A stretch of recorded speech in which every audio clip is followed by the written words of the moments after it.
The human who didn't listen, the market of Tavern Prime was never quiet. Voices of 100 alien tongues mixed in the air. Traders shouted prices, machines hissed and beeped, and the smell of strange spices clung to the wind. Merchants from every corner of the galaxy came here to sell, to trade, and sometimes to gossip. And there was one piece of gossip everyone knew. Stay away from the Vera females. They were beautiful, tall, with skin that shimmered like liquid silver and eyes that glowed like molten gold. They moved with grace that made other species stare without meaning to, but no one dared to get too close. The warning was clear: touch a Vera female, and you won't live to regret it. Some said their males would kill you for even speaking to them. Others swore the females themselves were the dangerous ones, trained in arts no outsider understood. Whatever the truth was, the result was the same. The Vera walked alone, and any crowd. Captain Elias Kane knew all this. He'd heard the stories in dockside bars from smugglers and freighter pilots. He wasn't the type to go looking for trouble, but trouble had a habit of finding him. He was in the market that day to pick up engine parts for his worn-out cargo hauler. The crowd was thick, the air hot, and he was just thinking about heading back to the ship when he saw her, a Vera female standing at a stall piled with crystal vials. Her hair, black with a faint blue sheen, moved in the breeze like silk. The gold in her eyes caught the sunlight dot, and 3 off-world pirates were closing in on her. Kane slowed his pace, watching. The pirates moved like men who thought the law didn't apply to them. Their armor was dented, their knives long, and their smiles full of bad intentions. No one else stepped in. No one even looked too long. The crowd moved around the scene like water around a rock. The tallest pirate grabbed her arm. "Pretty thing, aren't you?" he said in a thick accent. Her eyes narrowed, but she didn't pull away. Kane could have walked on. It wasn't his fight. In fact, every survival instinct he had told him to keep moving. This was exactly the kind of situation that ended with blood, usually his. Instead, he turned toward them. "Let her go," Kane said, his voice calm but sharp. The pirates turned. The tallest one sneered. "Walk away, human. This isn't your business?" "Yeah," Kane said, "and I'm making it my business." The second pirate laughed. "You don't know who you're touching here. That's a Vera female. Even. Her own people won't defend her." "Funny," Kane said. "I'm not her people." He moved fast, faster than the pirates expected. A sharp punch to the first man's throat dropped him gasping. The second swung a knife. Kane caught his wrist and slammed it against the market stall, sending the blade clattering to the ground. The third pirate hesitated just long enough for Kane to shove him backward into the dust. The fight lasted less than 10 seconds. The crowd didn't cheer. They just stared in silence. Kane turned to the Vera female. "You okay?" For a moment, she just looked at him. There was something strange in her gaze, not fear, not gratitude. Something sharper. "You should not have done that," she said. Her voice was low, musical, but there was steel in it. Kane shrugged. "They were going to hurt you. They will not be the ones you need to worry about now." Before Kane could reply, she stepped closer. "Follow." She said. He hesitated. "Why?" "Because if you stay here, you will be dead before the sun set." The crowd parted as she walked, and Kane found himself following. Every step felt heavier. He could feel eyes on him, cold, measuring. He had heard the warnings 100 times. No one touches a Vera female, and yet here he was, following one into the unknown. He wasn't sure if he had just saved her life, or ended his own. Asterisk inside the forbidden circle, the Vera female led. Came through the twisting back alleys of Tavern Prime's market district. The noise of the marketplace faded behind them, replaced by the quiet hum of glowing street lamps and the distant hiss of ventilation towers. The air here felt heavier, almost warmer. Kane glanced around. Where are we going? To my quarter, she said without slowing. You are already marked. The moment you touched me in front of witnesses, the challenge began. Kane frowned. Challenge? She stopped and turned to face him. Do you not know the rule? No outsider may lay a hand on a Vera female unless invited. If he does, every unclaimed male in her clan has the right to challenge him for her. To the death, Kane exhaled slowly. That's direct. It is our way. Her golden eyes didn't blink, and you broke it. They walked on until the narrow streets opened into a large courtyard. The buildings around it curved inward, their walls marked with swirling silver patterns. Dozens of Vera were gathered there, males in dark armor, females in flowing robes.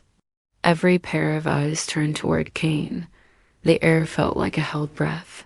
This is our quarter, the woman said softly. You are the only human to enter it in 10 years. Kane scanned the crowd. Some faces were curious, others hostile. The males, tall and broad-shouldered, looked him up and down like they were measuring his worth. Or his weaknesses. A voice rang out from across the courtyard. Sarai, is this the outsider? The woman stepped aside, and Kane saw a Vera male striding toward them. His armor gleamed black and silver, and a long curved blade hung at his side. Yes, she said. This is the one. The male's gaze locked on Kane. I am Darvin, first son of the Flame House. By our law, you have touched what is not yours. You will fight me at moonrise. Not interested, Kane said flatly. The crowd murmured, a ripple of disbelief. Darvin smiled coldly. You have no choice. If you refuse, you die where you stand. Sarai stepped between them. Enough. He is under my protection until the trial. He will stay in my chambers. Darvin's smile faded, but he stepped back. Then pray, outsider. You will need more than protection when the moons rise. The chambers of Sarai's home was a high room lined with soft woven mats, silver thread curtains, and a large fire bowl that glowed with slow-burning embers. Kane sat cross-legged near the fire while Sarai poured a thick, dark drink into 2 cups. Why are you helping me? He asked Dot. She handed him a cup. Because you are the first outsider who did. Not look away. The first 2 acted without asking what it would cost you. I need such a man. Kane raised an eyebrow. Need me for what? Her gaze was steady. The trials are not only about the male's right to claim a female. They are about proving worth, to lead, to defend, to bind 2 lines together. My mother is the High Matriarch. She will soon name a successor. The male who wins my trial will stand beside me and rule. So if Darvin wins, he will rule with me an hour. People will return to the old ways, ways that will destroy us. Kane leaned back. You're telling me your entire future depends on a fight to the death with a guy I've never met until now? Yes, Sarai said simply, and now, so does yours. The first blood moonrise came faster than Kane expected. The courtyard was lit by 2 pale moons, one silver, one blue, hanging above like watchful eyes. The crowd formed a wide circle. Darvin stepped into the circle first, blade in hand. Kane followed, empty-handed except for a short wooden staff Sarai had given him. You are not Vera, Darvin said, circling him. You will not last a breath. Kane kept his voice even. Guess we'll find out. The fight began with a flash of silver. Darvin moved fast, faster than Kane thought possible. Kane blocked the first strike with the staff, the wood shuddering in his grip. He sidestepped another blow, rolled, and jabbed for Darvin's ribs. The crowd hissed in surprise when the hit landed. Darvin snarled and came harder, his strikes heavy and precise. Kane dodged as much as he could, letting the staff absorb the rest. Still, a sharp cut opened along his forearm. Blood dripped to the stones. The crowd's murmur deepened. The first blood had been drawn. The twist Darwin stepped back, breathing hard. You fight well for prey? Kane didn't answer. He was watching Sarai. She was standing still, but her eyes glowed brighter, now almost pulsing with light, and suddenly, Kane felt something, a faint whisper in his mind. He tires. Now strike high, then low. Kane moved without thinking. A feint to Darwin's head, then a sweep to his legs. The warrior hit the ground with a thud, his blade skidding away. Kane planted the staff at his throat. The courtyard went silent. Sarai stepped forward. The first challenge is over. He remains. Kane breathed hard, scanning the circle. Several other males were watching him now with new, sharper interest. Many of these trials are there. Kane asked quietly. Sarai's golden eyes did not blink. 3, and the last one is the most dangerous. Trial of the first flame, the second challenge, had been brutal. Kane had faced 2 Vare brothers at once, each armed with twin curved blades.